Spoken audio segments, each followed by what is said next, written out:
They say that in the old world, the law was a sword. In the new world of Saint Denis, the law is a machine.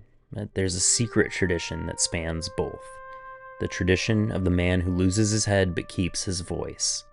An outlaw proverb from the prairies of past states, "They can have my life, but they can't have my silence. A man's ghost speaks louder than his living breath ever could." In other words, the pen is mightier than the sword. Hi there, my name's Smoke a Tide Pod, and today, in a little bit of real-life weirdo stuff that interests me, we'll find our starting point in a romanticized, fictional, and anachronistic world, that of Rockstar's Red Dead Redemption 2. But it will lead us directly into the very real history, which is tied into a time where Rome and early Christians were at existential odds. In this video, we'll be taking a look at the real Saint Denis, an early Christian martyr who is said to have walked, carrying his own head after execution by the sword. If this kind of thing is your cup of tea, please consider doing the like and subscribe thing. It truly helps the channel grow, and I appreciate it immensely. And now, let's head off.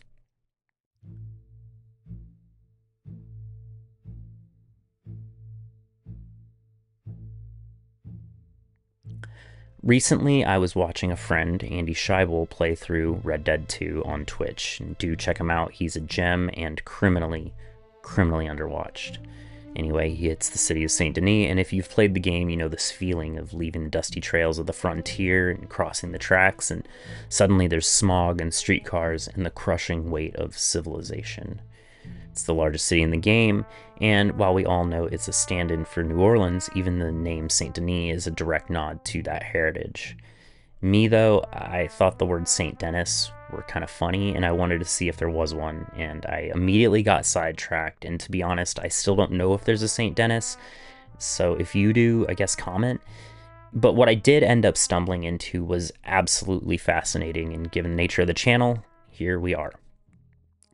To begin to piece it all together, you have to understand the map of Europe in 250 CE. We often think of Rome as white marble and clean togas, but on the edge of the empire, it looked a lot like the civilized east of Red Dead 2. It was a brutal, expanding frontier. In Gaul, what we now call France, was the Roman Prairie. It was a vast landscape of tribal lands and ancient forests that was being systematically dismantled by a bureaucratic machine. Just as the American government used the railroad and the Pinkertons to quote-unquote tame the West, Rome used its legions and tax collectors to Romanize the wild. Both eras were defined by a specific kind of manifest destiny. In the 1890s, the U.S. government pushed westward, treating the indigenous people and the land itself as obstacles to be paved over in the name of progress. In the 200s, Rome did the same to the Gallic tribes. Both were meat grinders of human rights abuses. If you lived on the Roman frontier, you lived under a tyranny of the toil, the empire being a protection racket. They would move into a wild territory, build a road through ancestral hunting grounds, and then demand payment for the privilege of being conquered. If someone couldn't pay, or if you worshipped the wrong gods, and gods of the woods and the rivers, you were an outlaw. This is the world Denis was born into. Pope Fabian charged Denis with a mission from Italy to Lutetia, or what would become known as Paris, during a period of Roman restoration, and his mission was twofold. Naturally, to convert pagans, but also as a measure to develop relations and foster community with the Apostles of Gaul, another splinter in the early Christian movement. Denis was, in his essence, an undocumented spiritual leader and immediately began reaching out to the marginalized. His converts were the workers and the poor and people who Rome generally left behind. He gave them a sense of sovereignty that the state couldn't provide. Rome, on the other hand, was obsessed with Pax Deorum, or the peace of the gods, and believed the empire was falling apart because people had stopped honoring the old ways, something about making Rome great again. To the Roman authorities, on the other hand, Denis was a different priest. He was a political agitator who was teaching people that there was a power higher than the emperor, and naturally, tyranny is feeble to criticism and lashes out with all the fury the state can muster.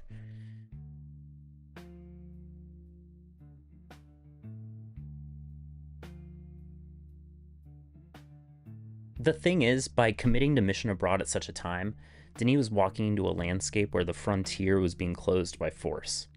The Roman authorities in the 3rd century were a sort of version of Leviticus Cornwall. There were men who viewed the world as a resource to be extracted and the people as labor to be exploited.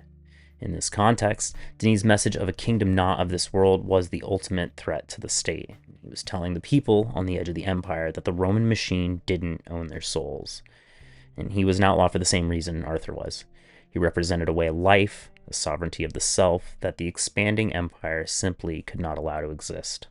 Both the American West and the Roman frontier were sold as civilizing missions, but beneath the opulent architecture of a city like Saint Denis, there's always a foundation of mud, blood, and stolen agency.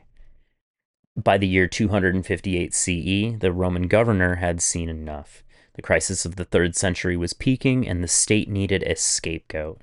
Denis, along with his companions, Rusticus and Eleutherius, were arrested and tortured in order to force a public recantation. When they refused to break, they were marched up the mountain of Mercury. And the Romans chose this hill specifically because it was a place of pagan power, and they wanted the last thing Denis to see was the triumph of the state over his superstition, while appeasing their own by offering him essentially as a sacrifice. The thing is, Denis wasn't done. This is where the legend of Cephalophore, or the head carrier, is born. When the executioner's sword fell, the Roman system considered the case closed. The body was broken, and the voice was silenced. But by picking up his own head and walking those 4 miles towards his own chosen resting place, Denis performed the ultimate act of physical and spiritual agency. He refused to let the state dictate where his story ended, and he refused to let the violence of the law define his silence. Denis, as martyrs often do, shouted over the roar of an empire, and those whispers still stay within our cultural conscious.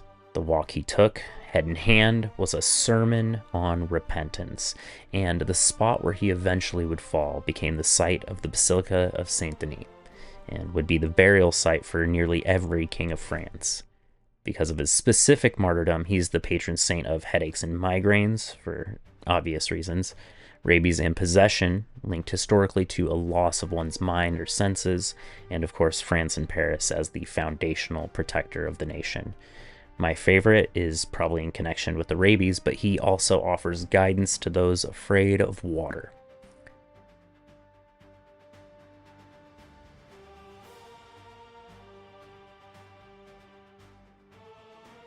Now, before we move on, we have to talk about the strangest part of this rabbit hole. For nearly 1,000 years, the church in the world actually had Saint Denis confused with someone else entirely, or rather 2 other people. This historical mix-up transformed a simple 3rd century martyr into a cosmic occult figure. Now, first there was Dionysius the Areopagite, is a 1st century Athenian judge who was mentioned in the Bible and was converted by St. Paul.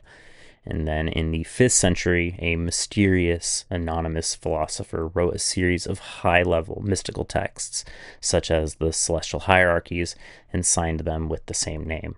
We now call this mystery author Pseudo-Dionysius.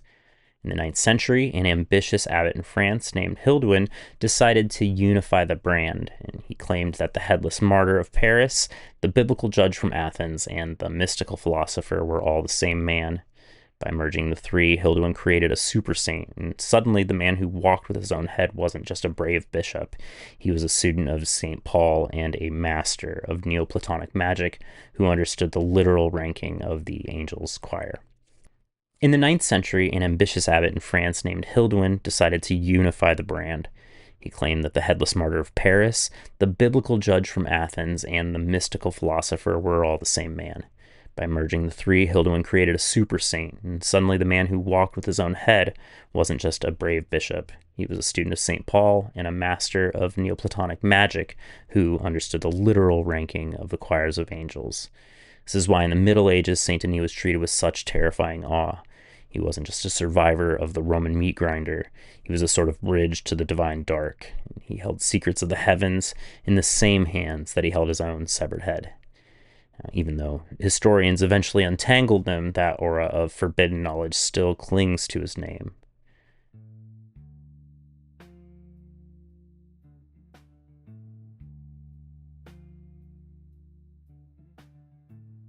So what's the actual lesson here? And why does a 3rd century decapitated bishop matter to an outlaw in 1899, or even us today? In the 3rd century, Denis was an outsider in a collapsing empire that demanded total ideological conformity. To the Romans, execution was the ultimate delete key, and by beheading the leader, you were archiving his movement as a failure. But the legend of the head carrier sort of flips that script, and by walking after his execution, Denis makes a mockery of the state's power. He's essentially saying, "You've taken my life, you've used your law to sever my body, but you do not own my voice." It's a refusal to be silenced. And for the poor and marginalized Christians of early France, this legend wasn't just like a cool miracle. It was a psychological survival tool and a promise that their identity was not something the emperor could simply turn off. Now, look back at the city in Red Dead, and it's built on the bones of an old world. It's a place where the law and industrial progress try to behead the individual, turning people into cogs, numbers, and smog-choked labor. Arthur Morgan spent his life as a body for Dutch's head. But in the end, Arthur realizes that even when the law and his own mortality have effectively beheaded his future, he still has to walk the line to finish. Like Denis on the road to his burial, Arthur carries his own head, his own integrity and choices, to a place where the state can't reach them. The lesson of Saint Denis is this: the world will try to sever you from your purpose. It will use laws, material poverty, and even violence to tell you that you're finished. But your sermon, your impact on the people around you, doesn't have to stop just because the system says it should. You carry your own head, and you finish your own walk. Again, my name is Smoke a Tide Pod, and I just want to say thank you for sticking around till the end of the video. If you enjoyed it, please drop a like, consider giving me a subscription, and do me a huge favor this time around. Please follow Andy Scheibel on Twitch and here on YouTube, as without that channel, this video wouldn't exist. Have a lovely rest of your day.